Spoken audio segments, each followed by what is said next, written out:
A questão das drogas, ela não é um problema da Unidade Federativa do Rio de Janeiro, né? Ela é um problema internacional. Agora, fazendo o recorte, né, e chegando, então, portanto, no Brasil e chegando no estado do Rio de Janeiro, o maior problema que a gente tem é com relação à formulação de uma política relacionada à questão das drogas. Então, a fundamentação e a construção de uma política, né, de uso abusivo de drogas que pode, no aspecto médico, gerar uma dependência ou pode, dentro de outras esferas relacionais, gerar criminalidade ou gerar problemas familiares, ou gerar problemas de relações sociais, gerar problemas de produtividade, em suma, todas as esferas sociais de problemas que um indivíduo desfocado de uma ação de integração social e focado numa relação obsessiva de consumo, né, ele, evidentemente, acaba se perdendo não só cidadãos, acaba se perdendo não só seres humanos, mas também se perde um adicionamento produtivo que, dentro de uma perspectiva de coletividade, de que riqueza social produzida, é bastante danoso para a sociedade. Então, um projeto como os Prisioneiros das Drogas, ele é um projeto que tem muito a contribuir, desde que ele perfaça, e acredito que ele vai fazer isso, né, uma contribuição para a fundamentação de uma política de drogas que ainda a gente está no hiato no Brasil e também no Rio de Janeiro. Nós temos ações governamentais que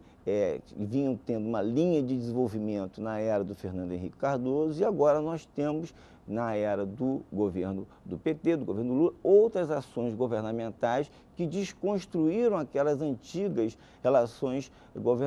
governamentais. O que significa com isso? Significa que o Estado brasileiro e o Estado do Rio de Janeiro, que é diferente de governo, né, ele não tem uma normatização hoje harmônica, integrada e em rede para se fazer o que a gente chama de controle social, ou o que a gente chama de uma rede de proteção. Então, esse projeto, ele pode ser, e tem tudo para ser, diante das instituições que estão se envolvendo e financiando, importante para que contribua, para que a gente consiga aglutinar uma política de Estado no Rio de Janeiro que enfrente de forma integrada a questão do uso abusivo de droga, com a perspectiva de uma rede de proteção social e com uma perspectiva de um controle social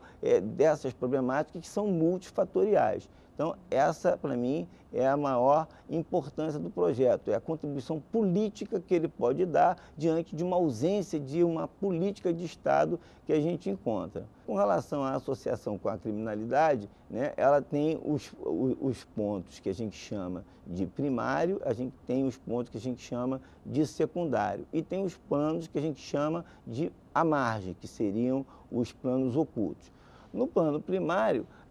são basicamente o que vocês estão buscando, que são pessoas que estão ou com registros, né, ou com boletim de ocorrências, ou já com sanções e buscando entender como aquelas sanções foram aplicadas e baseado em que motivo associado ao uso. E vocês vão perceber, evidentemente, um grande número de pessoas que estão envolvidas dentro do contexto da economia, em suma, ou como tráfico, por conta de ser um trabalhador do tráfico, ou por conta do uso abusivo, a necessidade de abastecer esse uso abusivo, que faz com que a ausência de renda, por conta que a sua produtividade é zero, porque a significação total é o uso abusivo, ela tem que criar fontes de receita para poder financiar o uso abusivo e a criminalidade passa a ser, portanto, a fonte de receita. E é óbvio que você vai encontrar, portanto, no encarceramento, essas pessoas e uma porcentagem muito grande de sanções aplicativas por crimes gerados por conta do uso abusivo de drogas, a partir do momento que precisa se financiar digamos assim, dependência, se for o aspecto médico, ou financiar é a cronicidade do uso, a significação de vazios, e aí vai conforme o paradigma da abordagem, se vai ser psicológico, se vai ser psiquiátrico, que é médico, se vai ser social e se vai ser a própria questão da significação de vida que a sociedade produz de muitos estímulos, né? Nós temos uma sociedade que produz muitos estímulos, mas não permite que esses estímulos produzidos sejam alcançados por uma grande maioria. E isso, evidentemente, acaba gerando polos de frustrações, e esses polos de frustrações, eles acabam acarretando ou uma alienação dessa frustração inicialmente pelo uso, ou ele acaba acarretando a significação de ter esse significado e, portanto, a entrada no comércio e na economia da droga é bastante lucrativa. Então, o contexto da criminalidade, para ser objetivo, ela está diretamente ligado à economia da droga, que vai, em 99% das pessoas que estão encarceradas, né, para não dizer 99,9%, isso o que eu estou falando é um dado ainda que eu posso chamar de dedutivo, né, e indutivo das pesquisas que eu venho fazendo desde 92, mas eu nunca fiz uma específica descritiva, mas dá para poder falar com a margem de segurança que 99% das pessoas que são sancionadas ou são trabalhadores